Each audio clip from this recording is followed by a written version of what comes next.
The humid Tokyo air clung to Hiroshi Tanaka's black belt as he bowed deeply before leaving the dojo. It was 1954, 9 years after the war's end, and Japan was slowly rebuilding itself from the ashes. The martial arts halls that had once trained samurai now welcomed students seeking discipline and honor in a changing world. Hiroshi walked through the narrow streets of Shibuya, his wooden sandals clicking against the cobblestones. At 35, he had dedicated his life to perfecting his craft, earning respect as one of Tokyo's most skilled martial artists. Students came from across the city to learn under his guidance, paying modest fees that kept his small dojo operational. But tonight, something weighed heavily on his mind. His younger brother Kenji had died in the Pacific War, leaving behind no heir to carry on the Tanaka family name. As the eldest son, Hiroshi bore the responsibility of continuing their lineage. Yet he had never married. The traditional matchmakers his mother suggested never appealed to him, and at his age, finding a suitable wife from a respectable family seemed increasingly difficult. The social expectations of post-war Japan pressed down on him like the summer heat.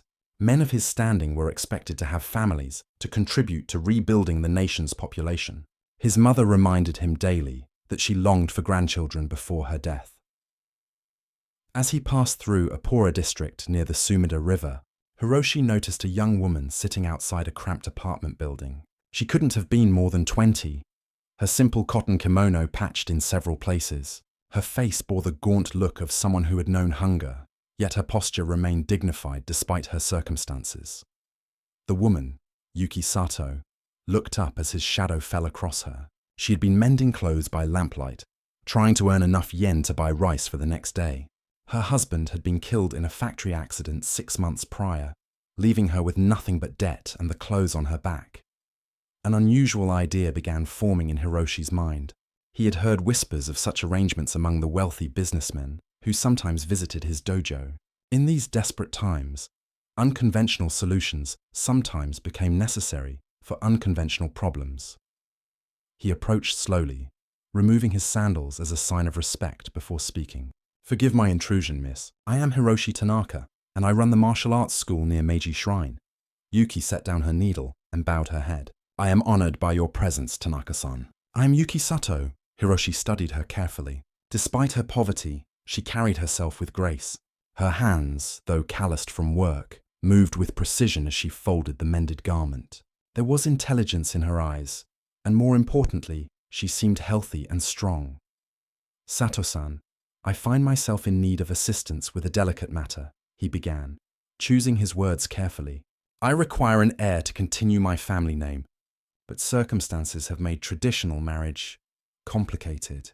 Yuki's eyes widened slightly, but she remained silent, sensing the weight of what he might propose. "I would be willing to provide substantial compensation for a woman willing to bear a child who would carry the Tanaka name. The arrangement would be discreet and temporary, with generous support throughout." The offer hung in the air between them like incense smoke. Yuki's mind raced through the implications. Such arrangements, while not openly discussed, were not unheard of among Japan's upper classes. For someone in her desperate situation, it represented a chance at survival and perhaps even modest prosperity.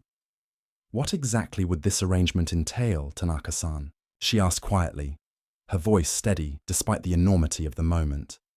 Hiroshi outlined his proposal methodically, like explaining a complex kata to a new student. She would be provided with a small apartment, adequate food and medical care, and a significant sum upon the child's birth. The child would be raised as his legitimate heir, though she could maintain contact if desired. As the evening deepened around them, two lives intersected at this crossroads of necessity and opportunity, neither knowing that the child born from this arrangement would bring revelations that would shake both their worlds to their very foundations. 3 days had passed since Hiroshi's unexpected proposal, and Yuki had barely slept. She sat in her tiny room, staring at the single photograph she possessed of her late husband, Takeshi. The weight of the decision pressed against her chest like a stone. Her landlord had visited that morning, demanding the overdue rent with increasing hostility.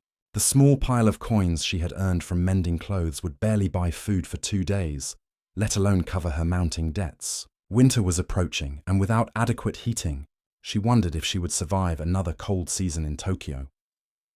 When Hiroshi arrived at the agreed meeting place near Ueno Park, he found Yuki waiting beneath a maple tree, its leaves beginning to turn golden in the autumn air.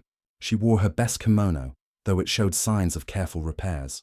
Her hair was arranged in a simple but elegant style that spoke to her upbringing before poverty had claimed her. "Tanaka-san," she bowed respectfully as he approached. "Sato-san," he replied, noting the resolve in her posture. "Have you reached a decision?" Yuki straightened her shoulders, a gesture that reminded Hiroshi of the discipline he taught his students. "I accept your proposal, with certain conditions." Hiroshi raised an eyebrow, intrigued by her directness. In his experience, most people in desperate situations would accept any terms offered. "Please, speak freely. I request that the child, regardless of gender, receive proper education. If it is a son, he should learn not only martial arts but also literature and mathematics. If a daughter, she should have opportunities beyond traditional expectations." The request surprised Hiroshi. Most women of her station would focus solely on immediate survival. Yet here was someone thinking of a future child's prospects in a rapidly changing Japan. "Furthermore," Yuki continued, "I wish to maintain my dignity throughout this arrangement. I am not seeking charity, but entering into an agreement between equals, each fulfilling our part of the bargain." Hiroshi studied her with new respect. There was steel beneath her gentle demeanor, a quality he recognized from years of training warriors. "Your conditions are reasonable and honorable. I accept them." They walked together to a small tea house where Hiroshi had arranged for a discreet meeting with his lawyer, an elderly man named Watanabe who had served his family for decades. The formal contract was signed with traditional red ink, binding both parties to their obligations. Within a week, Yuki moved into a modest but clean apartment in Asakusa, not far from the famous temple. Hiroshi had chosen the location carefully, close enough for him to check on her welfare, but distant enough to avoid neighborhood gossip that might reach his dojo or his mother's ears. The apartment contained everything necessary for comfortable living: a proper futon, cooking facilities, and even a small shelf of books. Yuki ran her fingers along the volumes, classics of Japanese literature mixed with newer works about the changing world beyond Japan's shores. As autumn progressed into winter, their relationship settled into an unusual routine. Hiroshi visited twice weekly, bringing groceries and ensuring her needs were met. Their conversations gradually evolved beyond the practical necessities of their arrangement. "You were educated," he observed one evening, watching her read by lamplight. "My father was a teacher before the war," Yuki replied, not looking up from her book. He believed knowledge was the one thing that could never be taken away, though poverty has proven him partially wrong. Hiroshi found himself genuinely curious about this woman who had entered his life under such strange circumstances. Her insights about literature and current events often surprised him, and her questions about martial arts philosophy revealed a mind capable of deep thought. By spring, when the cherry blossoms began to bloom along the Sumida River, Yuki's condition had become apparent. The pregnancy progressed normally, though she maintained her fierce independence, continuing to read voraciously, and even attempting to learn basic English from books Hiroshi brought her.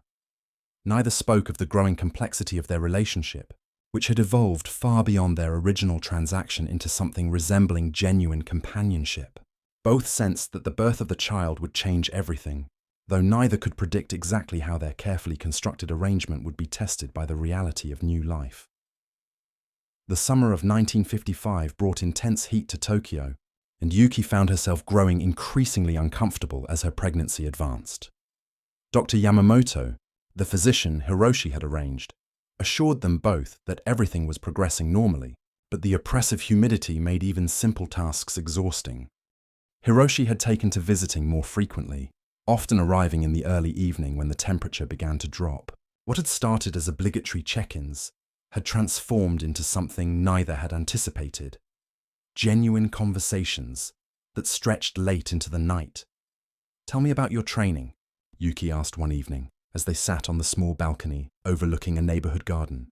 The distant sound of children playing echoed through the narrow streets. Hiroshi set down his teacup, considering his words carefully. "My father began teaching me when I was 6 years old, every morning before school, every evening after. He said that martial arts were not about fighting, but about understanding oneself. And do you understand yourself?" The question caught him off guard. Most people who knew him saw only the disciplined sensei, the man who had dedicated his life to perfection of technique. But Yuki's directness had a way of cutting through his carefully maintained exterior. "I thought I did," he admitted, "until this arrangement began. Now I find myself questioning many assumptions I had about life, about relationships, about what constitutes honor." Yuki shifted uncomfortably, her hand resting on her rounded belly. "I have been thinking about names, traditional ones that would honor your family, but also carry meaning for the child's future." They spent the evening discussing possibilities, debating the subtle meanings of different kanji characters. Hiroshi found himself sharing stories of his ancestors, while Yuki spoke of her own family's history. Teachers and scholars who had valued learning above wealth. As August arrived, bringing with it the festival season, their conversations took on new depth. Yuki had begun experiencing what Dr. Yamamoto called false labor pains, reminding them both that the birth was approaching rapidly. "I have been meaning to discuss something important," Hiroshi said during one visit, his tone more formal than usual. "My mother has been asking questions about my frequent absences. I may need to tell her about our arrangement." Yuki nodded thoughtfully. "What will you say?" "The truth, or as much of it as necessary. That I have made arrangements for an heir, and that she will have a grandchild to cherish." The idea of meeting Hiroshi's mother both excited and terrified Yuki. She had grown to respect this complex man who had entered her life so unexpectedly, but she remained acutely aware of their different social positions. One evening in late August, as they discussed the practical arrangements for the birth, Yuki suddenly gasped and doubled over. The contractions had begun in earnest, and there was no mistaking the intensity. Hiroshi immediately took charge, helping her gather the prepared items while sending word to Dr. Yamamoto. The journey to the small private clinic seemed to take forever, with Yuki gripping his hand during each wave of pain. "I am frightened," she whispered as they waited for the doctor to arrive. "You are the strongest woman I have ever known," Hiroshi replied, surprising himself with the emotion in his voice. "This child will be fortunate to have you as a mother." The words hung between them, acknowledging something both had carefully avoided discussing, that their arrangement had evolved into something far more complex than either had anticipated. Labor progressed through the night, with Hiroshi waiting anxiously in the clinic's small sitting room. He found himself praying to ancestors he had not thought about in years, asking for the safe delivery of both mother and child. As dawn broke over Tokyo, painting the sky in shades of pink and gold, Dr. Yamamoto finally emerged from the delivery room. His expression was serious, causing Hiroshi's heart to race with worry. "The birth was successful," the doctor said carefully, "but there is something you both need to know immediately." Hiroshi's mind raced through possibilities: complications with the child's health, problems with Yuki's recovery. Nothing had prepared him for what he was about to learn. "The child is healthy and strong," Dr. Yamamoto continued, "but when I examined the baby more closely, I discovered something that changes everything you thought you knew about this situation." Hiroshi's legs felt weak as Dr. Yamamoto's words echoed in his mind. "What do you mean? What changes everything?" The elderly physician gestured for him to sit down, his weathered face grave with the weight of his revelation.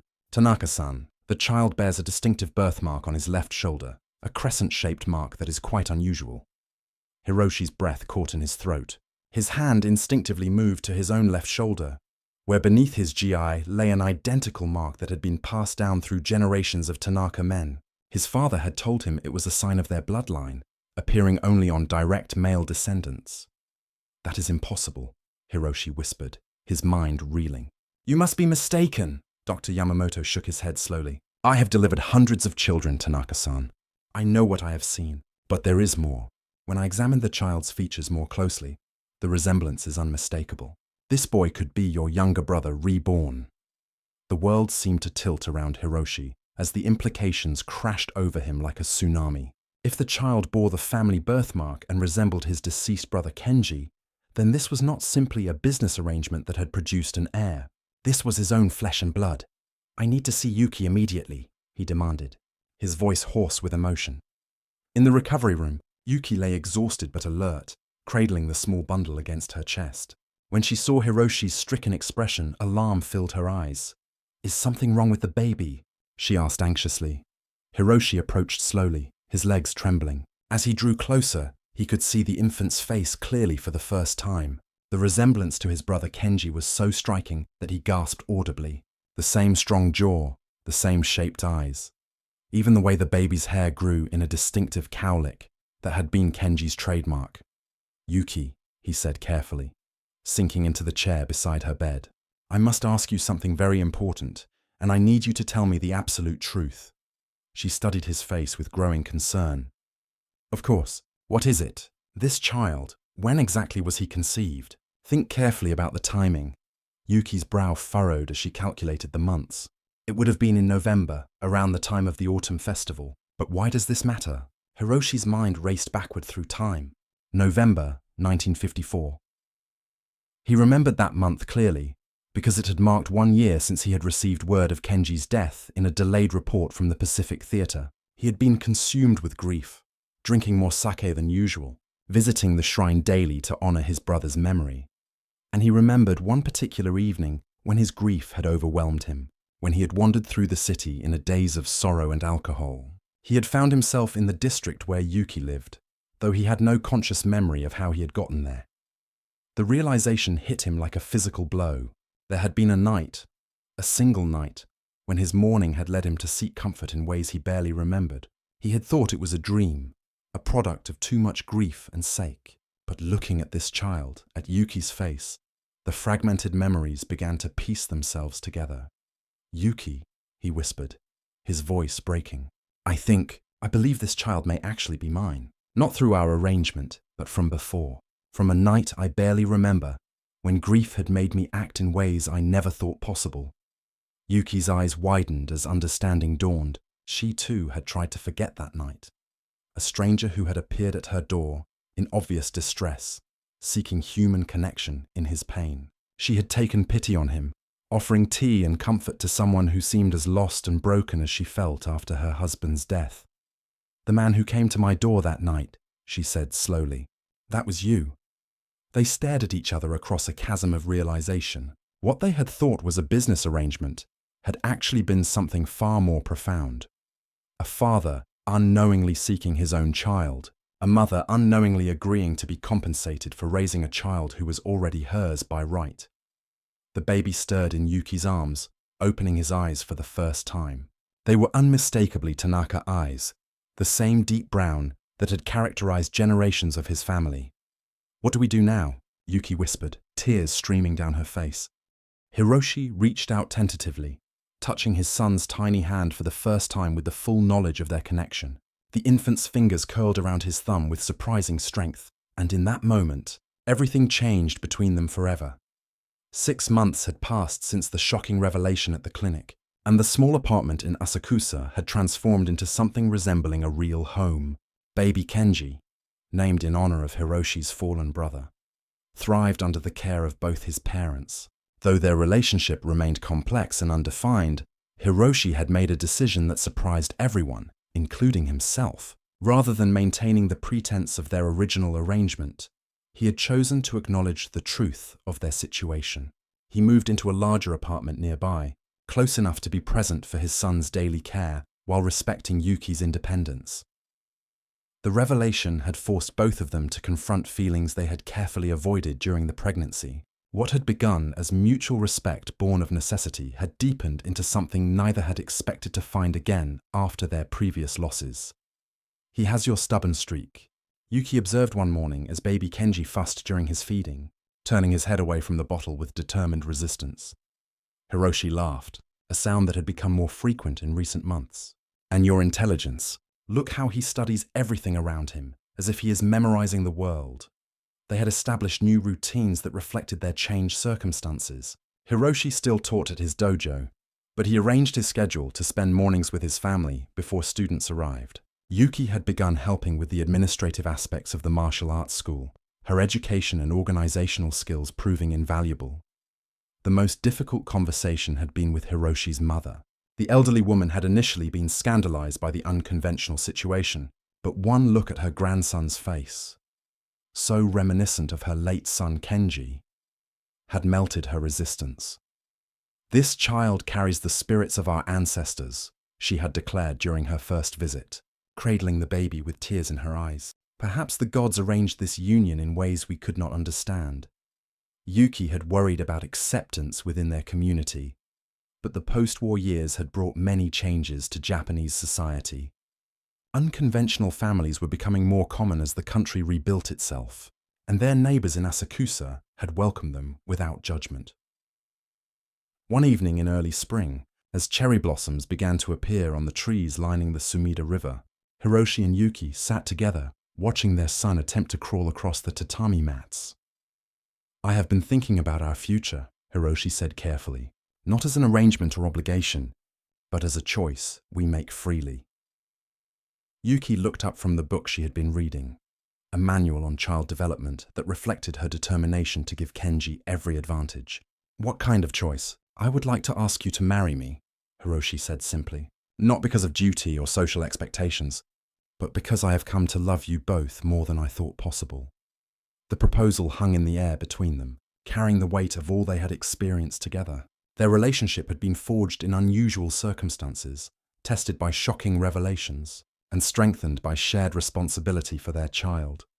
"I never expected to love again after Takeshi," Yuki admitted, her voice soft.